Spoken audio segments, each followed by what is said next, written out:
Hi friends, welcome to nonstop cooking. இன்றைக்கி நான் rusk halwa செய்ய போகிறேன். நம்ம பிரெட் அல்வா சாப்பிட்டு இருப்போம். இன்றைக்கி நான் டிஃப்ரெண்ட்டாக ஒரு ரஸ்க் அல்வா தான் செய்ய போகிறேன். இதில் ஹார்லிக்ஸ் சேர்த்து செய்ய போகிறேன். இது ரொம்ப பிரெட் அல்வா விட இது நல்லா டேஸ்ட்டாக இருக்கும். வாங்க நம்ம இது எப்படி செய்யலான்னுட்டு பார்க்கலாம்.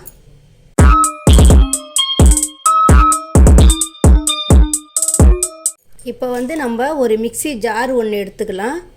இதில் இந்த ரஸ்கெல்லாம் நல்லா இப்படி புட்டு போட்டுக்கலாம். 2-3 நல்லா புட்டு போட்டு இதை நம்ம மிக்சியில் போட்டு நல்லா இதை பவுடர் மாதிரி பண்ணி எடுத்துகிட்டு வந்துடலாம். எல்லா ரஸ்க்குமே இதில் போட்டுக்கலாம். நான் இதில் ஒரு 12-13 ரஸ்க்கு எடுத்திருக்கேன்.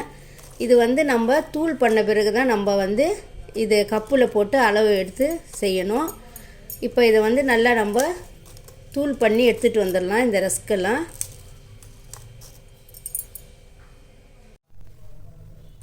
இப்போ நம்ம ஒரு கடாய் ஒன்று வச்சுட்டு, நான்ஸ்டிக் கடாய் தான் வச்சுருக்கேன். இதில் ஒரு 3 டேபிள் ஸ்பூன் நம்ம சன்ஃப்ளவர் ஆயில் விட்டுக்கலாம்.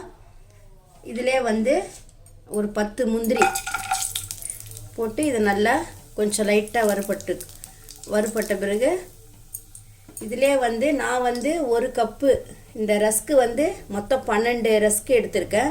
இது தூள் பண்ணது இதில் 1 கப்பு ஆயிருக்கு. இதையும் இந்த கடாயிலே போட்டுடலாம். இப்போ இதை தீ கம்மியாக வச்சு இந்த ரஸ்க்கு தூளை நம்ம நல்லா வறுத்துக்கலாம்.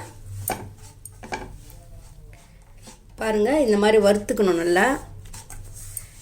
நல்லா கொஞ்சம் வாசனை வர வரைக்கும் வறுத்துக்கணும்.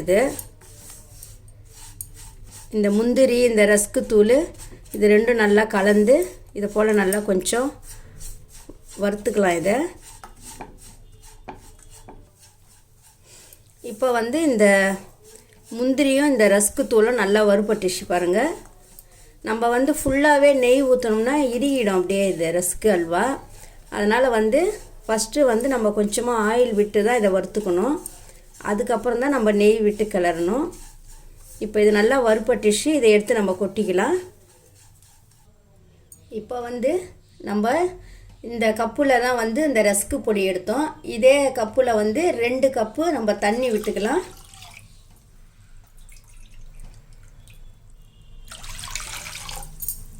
ரெண்டு கப்பு தண்ணி எடுத்துக்கலாம். 1 கப்பு ரஸ்க்குக்கு 1 கப்பு சர்க்கரை அளவு நம்ம எடுத்துக்கலாம். உங்களுக்கு சர்க்கரை கொஞ்சம் கம்மியாக வேணும்னா நீங்கள் 3/4 கப்பு கூட எடுத்துக்கலாம். நான் 1 கப்பு சர்க்கரை 1 கப்பு ரஸ்க்கு தூளுக்கு எடுத்துக்கிறேன். பாருங்கள், இது அந்த 1 கப்பு சர்க்கரை. இப்போ இதை நல்லா கிளறிக்கணும். இந்த சர்க்கரை நல்லா கொஞ்சம் கரையட்டும். இதிலே நம்ம ஏலக்காய் தட்டி ஒரு 3 ஏலக்காய் இதிலே நம்ம தட்டி போட்டுடலாம். உங்கள்கிட்ட ஏலக்காய் பொடியாக இருந்தாலும் போட்டுக்கோங்க. ஒரு 1/4 டீஸ்பூன் ஏலக்காய் பொடி போட்டுக்கலாம்.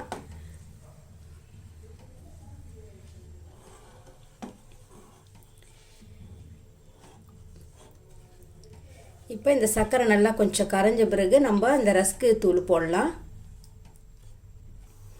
இப்போ சர்க்கரை கரைஞ்சிச்சு. இந்த ரஸ்க்கு தூளையும் இதிலே போட்டுடலாம். போட்டு இதை இப்போ நல்லா நம்ம கிளறி விட்டுக்கினே இருக்கணும்.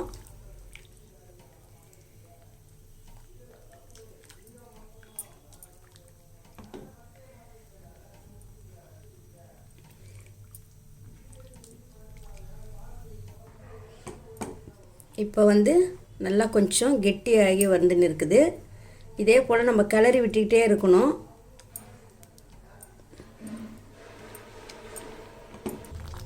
இப்போ இதில் நான் 2 டேபிள் ஸ்பூன் ஹார்லிக்ஸ் போடுறேன். இதில் நீங்கள் உங்கள்கிட்ட ஹார்லிக்ஸ் வீட்டில் இல்லைன்னா ஒரு சின்ன பேக்கெட்டு கூட நீங்கள் ஹார்லிக்ஸ் அந்த இதுவை கவரில் எடுத்து பிச்சு இதில் போட்டுக்கலாம். நம்ம இப்போ நான் ஒரு 2 டேபிள் ஸ்பூன் போட்டிருக்கேன். இதையும் நல்லா போட்டு கிளறிக்கலாம். இப்போ இதில் 1 டீஸ்பூன் நெய் விட்டுக்கிறேன். இப்போ அப்படியே நம்ம கிளறலாம்.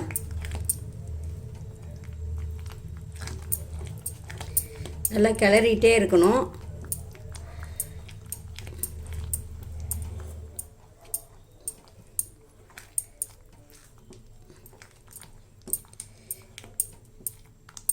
இப்போ இது நல்லா கிளறிட்டு இன்னும் 1 டீஸ்பூன் நெய் விட்டுக்கலாம்.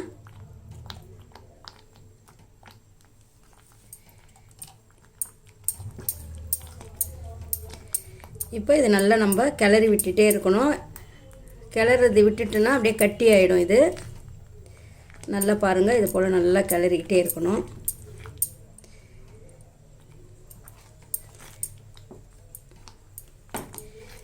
இப்போ நல்லா கெட்டியாகி அல்வா பதத்துக்கு வந்துட்டு இருக்கு. இன்னும் நம்ம கொஞ்சம் கிளறி விடணும். பாருங்கள், நல்லா வாசனை,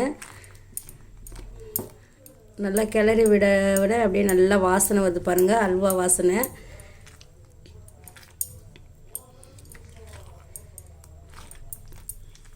நம்ம கல்யாணத்துக்கெல்லாம் நம்ம போனோம்னா அங்கே வந்து ப்ரெட் அல்வா வைப்பாங்க.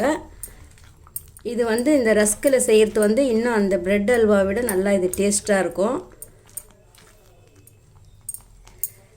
மதுரை சைட்லலாம் வந்து இதை போல் வந்து ரஸ்க் அல்வா தான் வைப்பாங்க கல்யாணத்துலலாம். பாருங்கள், இது நல்லா இன்னும் கெட்டியாகணும். இப்படி கிளறி விட்டுகிட்டே இருக்கலாம்.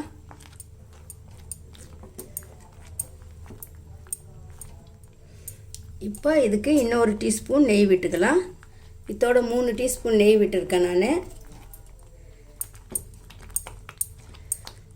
அப்படியே நல்லா கிளறி விட்டுகிட்டே இருக்கலாம். இன்னும் இது கொஞ்சம் அல்வா பதத்துக்கு வரணும். இப்போ பாருங்கள், நல்லா நான் கிளறிட்டே இருக்கேன். இந்த அளவுக்கு பக்குவம் வந்திருக்கு. இன்னும் கொஞ்சம் வரணும். இதுக்கு இன்னும் 1 டீஸ்பூன் நெய் விட்டுக்கலாம். நான் மொத்தம் இப்போ 3 டீஸ்பூன் நெய் விட்டுருக்கேன்.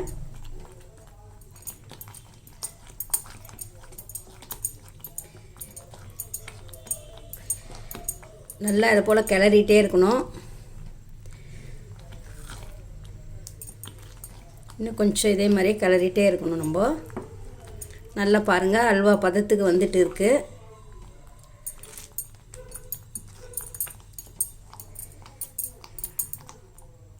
நம்ம ஏதாவது ஒரு ஃபங்க்ஷன்னா சட்டுன்னு இதை செஞ்சிடலாம். இப்போ கோதுமை மாவு அல்வா அது போலனாலும் கொஞ்சம் லேட் ஆகும். அதெல்லாம் பால் எடுத்து அது போல் செய்யறதுக்கு. இது வந்து நம்ம சீக்கிரமாக செஞ்சிடலாம். பாருங்கள், அல்வா பதம் வந்துட்டே இருக்குது.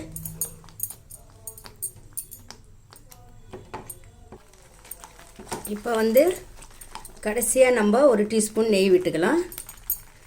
அவ்வளோதான். இப்போ இதை நல்லா கிளறி விட்டுக்கலாம். பாருங்கள், நல்லா இப்படி சுருண்டு ஒட்டாமல் வரணும். அப்போ தான் அல்வா பதம் வந்துடுச்சுன்னு அர்த்தம். இன்னும் கொஞ்சம் வரணும் இது.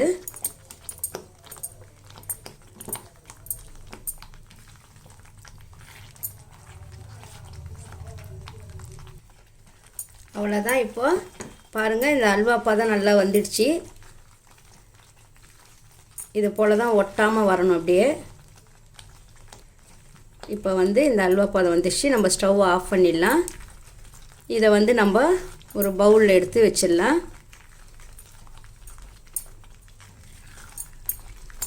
இப்போ நான் வந்து ஸ்டவ் ஆஃப் பண்ணிட்டேன். இப்போ இதை நம்ம ஒரு பவுலில் வச்சிடலாம். அவ்வளோதான், ரெடி ஆயிடுச்சு.